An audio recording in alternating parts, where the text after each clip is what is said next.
Sonny's Blues was written by James Baldwin in 1957, a time in American history marked by injustice and discrimination, especially towards African Americans.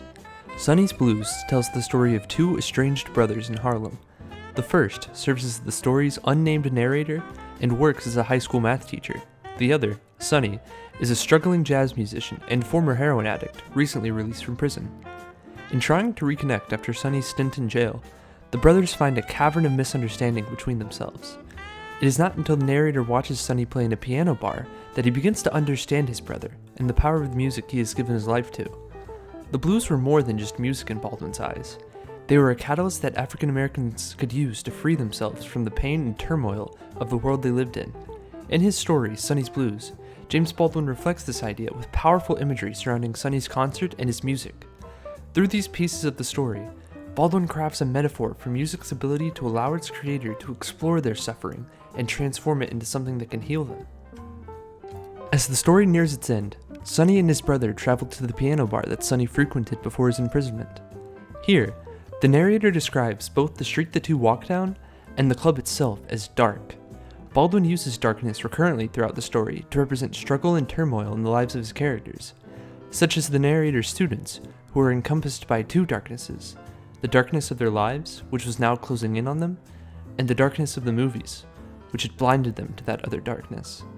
In many ways, this grim setting mirrors the lives of Sonny and his brother, while situating the tale in the broader struggle of life in the 50s, which was plagued by racism, poverty, and despair. However, Baldwin also shows us that light can still shine where there is darkness in the world. As Sonny and the narrator walk through the bar, they are greeted by Sonny's old friends. The first of these men was named Creole, a large fiddle player filled with warmth and compassion. Baldwin describes Creole's entrance as erupting from all that atmospheric lighting. In many ways, Creole stands as a beacon of vibrance and individuality, which defies the oppressive environment in which the men exist. As Creole speaks with the brothers, the narrator notices heads from the darkness turning to look at them. This type of imagery, though subtle, reflects the conformity that many oppressed groups turn to as a coping mechanism. We further see this juxtaposition between light and dark as we are introduced to Sonny's drummer, a short, cheerful man with teeth gleaming like a lighthouse as he smiles. This smile not only enforces Baldwin's use of light and dark as opposite forces, one representing individualism and happiness, and the other representing struggle, turmoil, and conformity.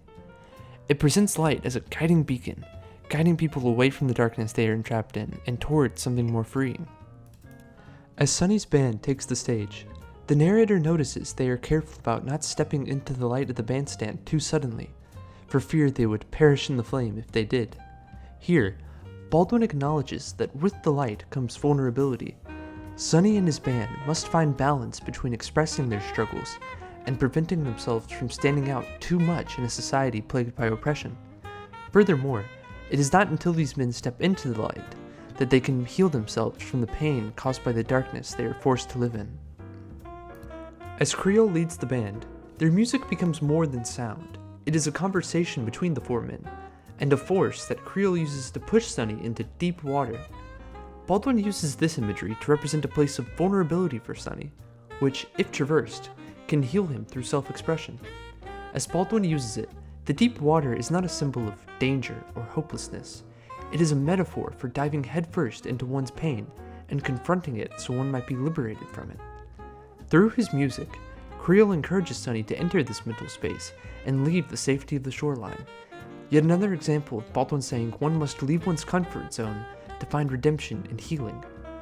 The water represents a symbolic space for Sonny to explore the complexities of his pain and wash away the darkness that has followed him his entire life. Here, we see Baldwin's imagery of light and darkness evolve into something much more complex. No longer did the two forces exist and battle around African Americans. They existed within them. The music was not only a conversation, it was an outward expression of all the shared pain and suffering of each member of Sonny's band, a story that was theirs alone to tell. The narrator describes this story as the only light we've got in all this darkness. This, combined with Baldwin's use of deep water, indicates that stepping into the light is not just about being seen.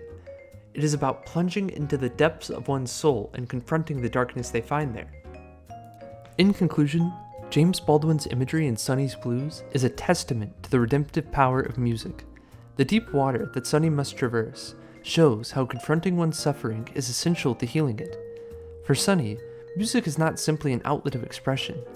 It is a dive into the depths of his soul and all the pain he carries within it. It is an intense battle that promises to make him stronger if he can reach the other side. It is where the light Baldwin speaks of is not just seen, but earned through vulnerability and resilience. Between the lines of this story, Baldwin urges African Americans to confront the darkness within and around them, as that is the only way they will ever break free from it. This challenge still plagues the world today, and as time passes, the question must be asked how the darkness in our society can be explored, so that the light of hope may rise from it. Sonny's Blues is not simply a story about music. Through this tale, Baldwin speaks about the power of vulnerability in the face of suffering and the healing that confronting one's suffering can provide.